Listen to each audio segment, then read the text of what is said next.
Bem-vindos, bem-vindas à nossa aula, pessoal do oitavo ano. Dessa vez não deu para a gente fazer a nossa live, eu tive um problema seríssimo no meu computador. Meu computador, na verdade, pifou, estragou, estou usando um temporário, vou ter que comprar um computador novo em plena pandemia, né, situação péssima, né? Mas, tirando isso, vamos lá, né? Nós estamos discutindo as movimentações do século XIX. E agora a gente vai adotar o nosso livro, né? Nós estamos no volume 3. Você vai pegar para mim o volume 3 e vai abrir no capítulo 14 para você ler junto comigo, tá? Então, olha só, Europa, movimentos do século XIX, capítulo 14, né, do nosso volume 3, tá legal? A Europa viveu grandes momentos de intensa revolução durante o século XIX, que a gente já vinha falando disso na aula passada, e hoje eu vou aprofundar o assunto. Então, olha só, no século XIX, inúmeras ideologias políticas surgiram ou foram reforçadas na Europa. Essas ideias receberam espaço por conta principalmente das transformações sociais e políticas ocorridas no continente e formaram a essência dos movimentos que vieram na sequência. Na pintura dessa página, né, que você pode ver aqui, na pintura dessa página, o artista registrou como a bandeira tricolor da França foi feita em meio aos eventos revolucionários de 1848, com base na imagem e nas informações que foram expostas. Perdão. É possível relacionar a obra com alguma ideologia que você já estudou?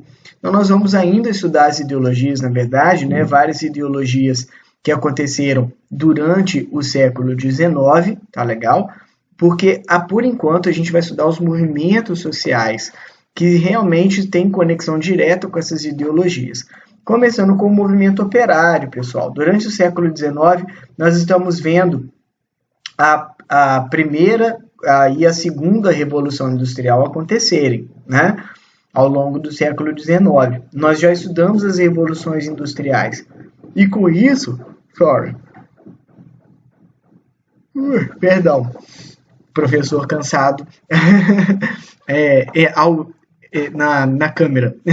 Olha, com isso, com o movimento operário acontecendo, nós temos uma modificação nas lutas sociais. Antes, nós temos uma luta social que é baseada na luta dos camponeses, né, os agricultores, contra os seus senhores, contra os seus dominadores, que eram normalmente vinculados à nobreza.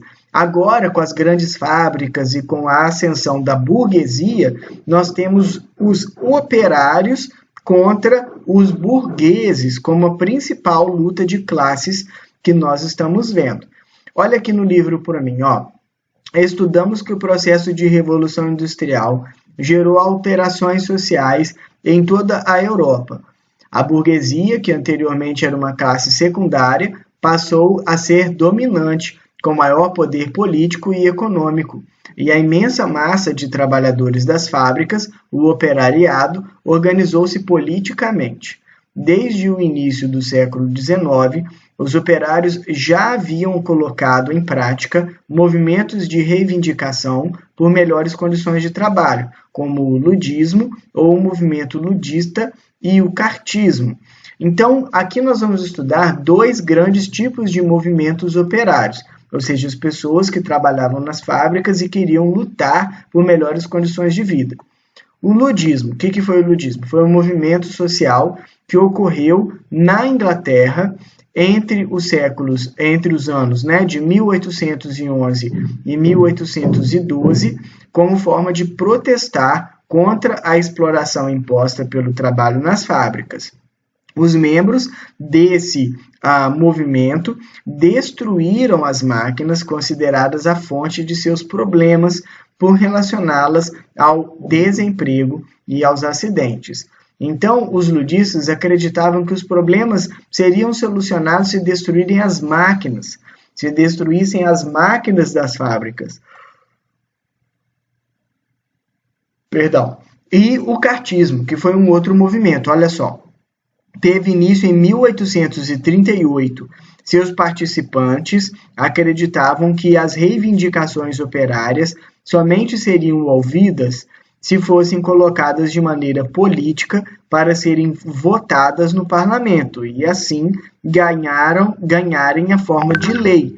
O nome do movimento se deve à Carta do Povo, escrita por William Lovett, que registrava as reivindicações dos participantes. Os participantes desses dois movimentos, o ludismo e o cartismo, reivindicavam mudanças na política inglesa, como o pagamento de salários aos membros da Câmara dos Comuns para que o operário pudesse participar dela, bem como o voto universal secreto para os homens e a igualdade de direitos. Então, o que acontece? Diante de tantas injustiças com a ascensão do capitalismo, nós temos dois grandes movimentos de trabalhadores no início. O ludismo, que era um movimento um pouco mais inocente, porque acreditava que ao destruir as máquinas, estariam, então, lutando por condições melhores de trabalho, o que, na verdade, acabavam se repondo máquinas e pronto, né, e muitos operários mandados embora. E o cartismo, que era um movimento que buscava se organizar de maneira política, tá? E eles faziam cartas com petições, com suas reivindicações para os donos de fábricas e começavam a falar que teriam pressão política em cima dos donos de fábrica caso esses donos não atendessem às reivindicações. O cartismo foi um movimento de que teve mais sucesso, né, que o ludismo. O fato é que todos esses movimentos eles eram vinculados a uma reivindicação por melhor qualidade de vida. Continuando aqui, os participantes desses dois movimentos reivindicavam mudanças na política inglesa, como o pagamento de salários aos membros da Câmara dos Comuns para que os operários pudessem participar. Acabamos de ver isso, né? Aqui, o ludismo e o cartismo foram movimentos precursores da luta dos trabalhadores ingleses que buscavam melhores condições de vida. Contudo, não alcançavam totalmente os seus objetivos.